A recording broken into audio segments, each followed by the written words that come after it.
1 जुलाई 2018 दिल्ली की एक आम सी संडे की सुबह। लेकिन किसी को अंदाज़ा भी नहीं था कि बुराड़ी की एक शांत गली कुछ ही देर में अपने पूरे देश का बड़ा मिस्ट्री स्पॉट बनने वाली है।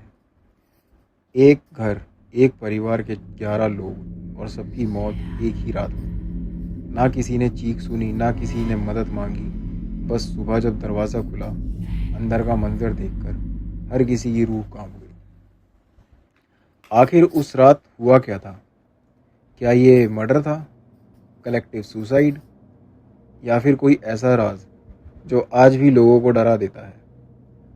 जी हाँ, आज हम बात करेंगे भारत के सबसे मिस्टीरियस केसेस में से एक, बुराड़ी डेथ केस। नमस्कार दोस्तों, स्वागत है आप सभी का मेरे YouTube चैनल रहस्य और रोमांच में। यहाँ हम लेकर आते हैं भारत और दुनिया की सबसे रहस्यमयी real horror stories, unexplained incidents और सच्ची पैरानॉर्मल घटनाएं। अगर आपको ऐसे ही कंटेंट पसंद है तो चैनल को सब्सक्राइब ज़रूर करें और बेल आइकॉन को दबाना ना भूलिए।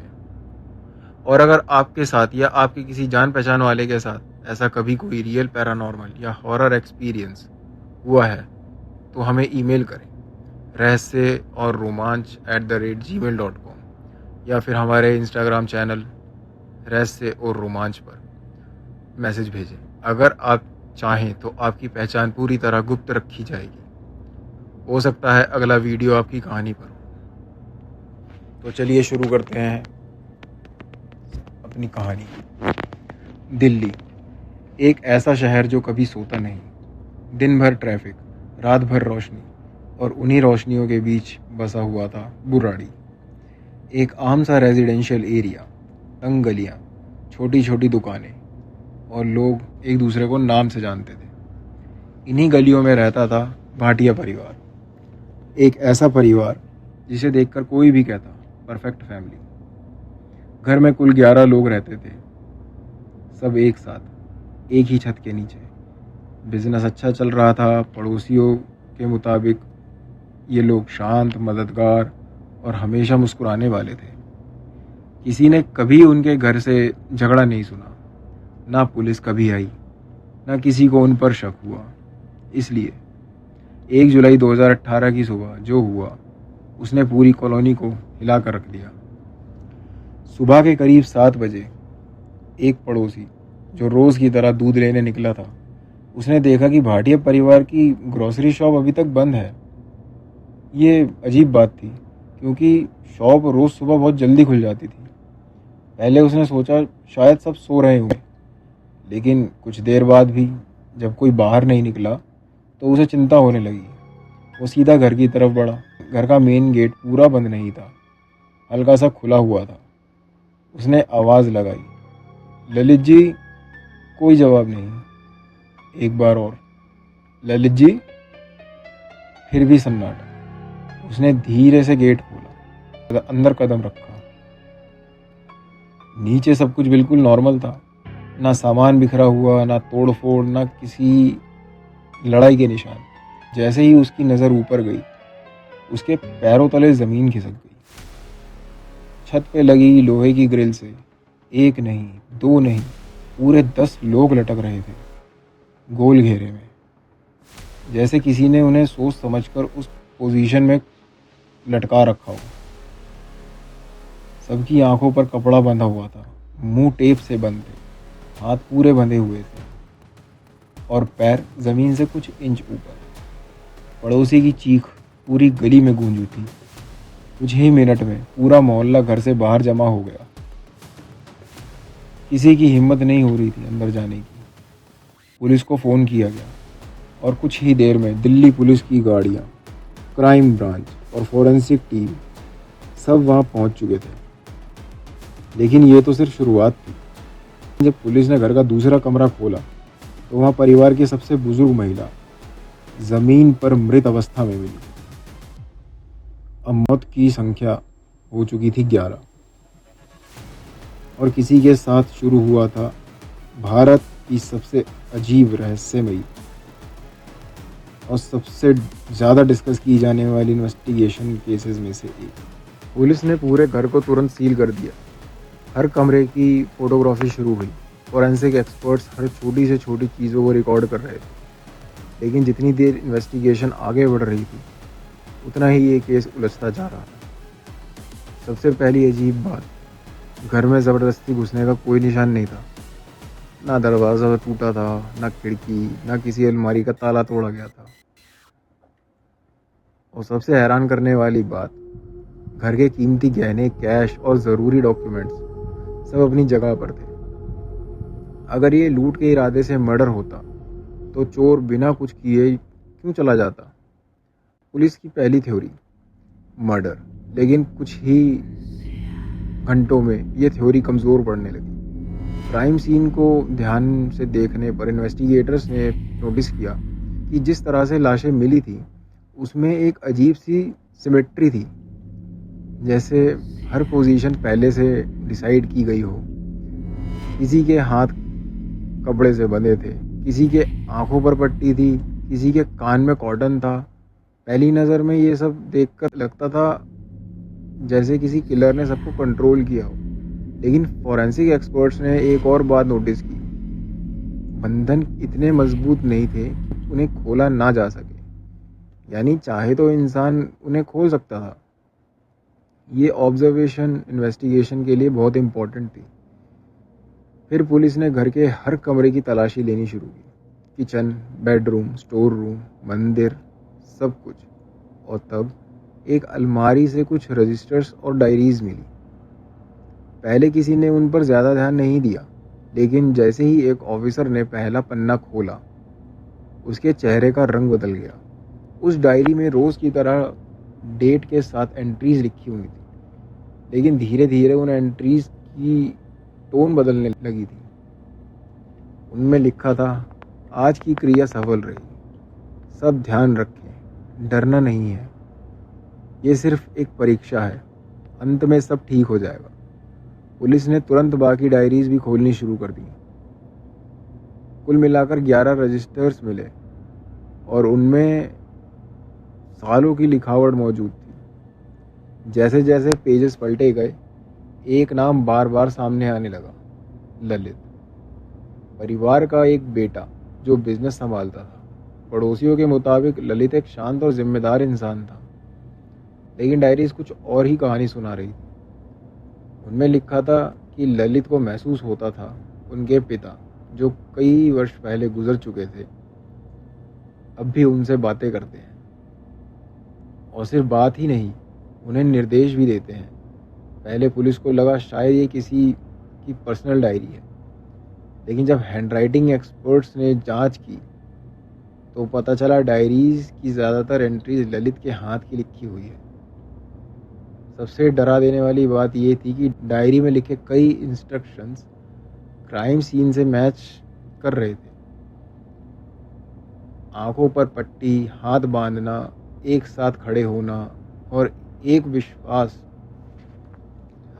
विशेष रात का इंतज़ार करना, ये सब पहले ही लिखा जा चुका था। अब सवाल ये था, क्या पूरा परिवार इन बातों पर यकीन करता था या किसी ने उन्हें मजबूर किया था? इन्वेस्टिगेशन अब मर्डर से ज़्यादा एक साइकोलॉजिकल मिस्ट्री बन चुकी थी। और जब साइकोलॉजिस्ट को बुलाया गया, तो उन्होंने एक ऐसा एंगल दिया जिसने पूरे देश को सोचने पर मजबूर कर दिया। अब तक पुलिस को इतना समझ आ चुका था, ये कोई आम क्राइम नहीं था। सारे सबूत एक ही इंसान की तरफ इशारा कर रहे थे, ललित भाटिया। लेकिन क्या ललित एक क्रिमिनल था या खुद किसी ऐसे विश्वास का शिकार बन गया था जिसने पूरे परिवार की जिंदगी बदल दी? इन्वेस्टिगेशन के दौरान पुलिस ने रिश्तेदारों, पड़ोसियों, दोस्तों से बात की। सबका जवाब लगभग एक जैसा था, ललित बहुत शांत इंसान था, कभी किसी से झगड़ा नहीं करता था, बिजनेस भी अच्छा चल रहा था, परिवार में भी सब नॉर्मल लगता था। तो फिर आखिर बदला क्या? पुलिस को पता चला, कई साल पहले ललित के साथ एक घटना हुई। बताया जाता है कि एक एक्सीडेंट के बाद कुछ समय के लिए उनकी आवाज़ चली गई। बाद में जब आवाज़ वापस आई, तो उन्होंने परिवार से कहना शुरू किया, कि उनके पिता, जो दुनिया छोड़ चुके थे, अब भी उनसे बातें करते हैं। पहले शायद किसी ने इस बात को ज़्यादा सीरियस नहीं लिया, लेकिन धीरे धीरे परिवार को भरोसा होने लगा। जब भी बिजनेस में कोई फैसला लेना होता या घर में कोई मुश्किल आती, ललित कहते, बाबा ने ऐसा करने को कहा है। और हैरानी की बात, कई बार उन उन फैसलों का रिजल्ट अच्छा भी निकला। इससे परिवार का विश्वास और मजबूत होता गया। यहीं से एक ऐसा दौर शुरू हुआ जहां सवाल कम और यकीन ज्यादा होने लगा। डायरीज में रोज नए निर्देश लिखे जाते, कब उठना है, कौन सी पूजा करनी है, किस दिन क्या करना है, सब कुछ। और फिर एक दिन डायरीज में एक नई बात लिखी गई, एक खास रिचुअल, एक ऐसी क्रिया जिसे बाद में मीडिया ने बड़ पूजा के नाम से पहचाना। डायरी के मुताबिक इस रिचुअल के दौरान डरना नहीं था, आंखें बंद रखनी थी और पूरा विश्वास रखना था कि आखिरी पल में सब सुरक्षित रहेंगे। यहीं पर एक्सपर्ट का मानना था कि परिवार को शायद लगता था कि एक आध्यात्मिक परीक्षा है और इसका अंजाम मौत नहीं होगा। इन्वेस्टिगेशन में भी इसी तरह के साइकोलॉजिकल एक्सप्लेनेशन को सबसे मजबूत माना गया। अब कैलेंडर पर डेट आ चुकी थी 30 जून 2018। रात धीरे धीरे गहरी होती जा रही थी। बुराड़ी की गलियों में हमेशा की तरह सन्नाटा था। किसी पड़ोसी को अंदाजा भी नहीं था कि उस घर के अंदर एक ऐसी घटना होने वाली है जिसका जिक्र सालों तक किया जाएगा। घर के अंदर परिवार के लोग तैयारी कर रहे थे। ना कोई चीख, ना कोई हिंसा, ना कोई भाग दौड़, बस एक अजीब सी खामोशी। और उस खामोशी के बीच एक ऐसा फैसला जिसने अगले दिन पूरे भारत को हिला दिया। लेकिन सबसे बड़ा सवाल अब भी वही था। अगर उन्हें लगता था कि सब ठीक हो जाएगा, तो आखिर गलती कहाँ हुई? और पुलिस ने आखिर इस केस को किस नतीजे पर बंद किया? पुलिस इन्वेस्टिगेशन अब अपने आखिरी पड़ाव पर थी। Crime scene, forensic evidence, 11 diaries और सैकड़ों लोगों के स्टेटमेंट सब एक साथ जोड़ा गया। इन्वेस्टिगेटर्स ने बार बार ये जानने की कोशिश की, क्या इस घर में कोई बाहर से आया था? लेकिन हर बार जवाब एक ही मिला, नहीं। ना किसी अनजान व्यक्ति के फिंगरप्रिंट्स, ना ज़बरदस्ती घुसने के निशान, ना किसी वायलेंट स्ट्रगल का एविडेंस। जैसे जैसे इन्वेस्टिगेशन आगे बढ़ी, पुलिस का फोकस मर्डर से हटकर एक साइकोलॉजिकल एक्सप्लेनेशन की तरफ बढ़ने लगा। एक्सपर्ट्स ने बताया, कभी कभी एक परिवार या ग्रुप किसी एक व्यक्ति पर इतना गहरा विश्वास कर लेता है कि उसके हर शब्द को बिना सवाल किए सच मानने लगता है। अगर उस व्यक्ति को खुद किसी बात पर पूरा यकीन हो, तो धीरे धीरे वही यकीन बाकी सब लोगों तक भी पहुंचा सकता है। इन्वेस्टिगेटर्स का मानना था कि इसी तरह का कुछ बुराड़ी के इस घर में भी हुआ। डायरीज में बार बार लिखा गया था, डरना मत, आखिरी पल में सब बच जाएंगे, ये सिर्फ एक परीक्षा है।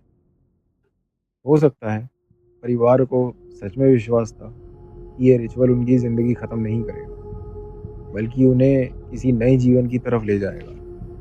और शायद इसी विश्वास ने उनसे सबसे बड़ी गलती करवा दी।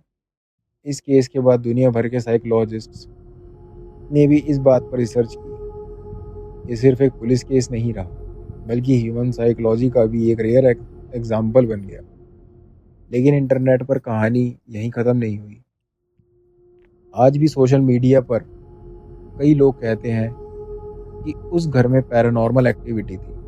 कुछ लोग इसे तंत्र से भी जोड़ते हैं और कुछ लोग कहते हैं कि डायरीज किसी और ने लिखी होंगी।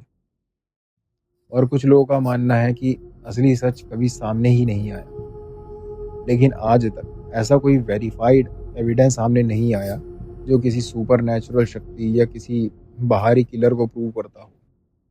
इसलिए फैक्ट और थ्योरी में फ़र्क समझना बहुत ज़रूरी है और शायद इसी वजह से बुराड़ी डेथ केस आज भी भारत के सबसे रहस्यमय केसेस में से एक माना जाता है।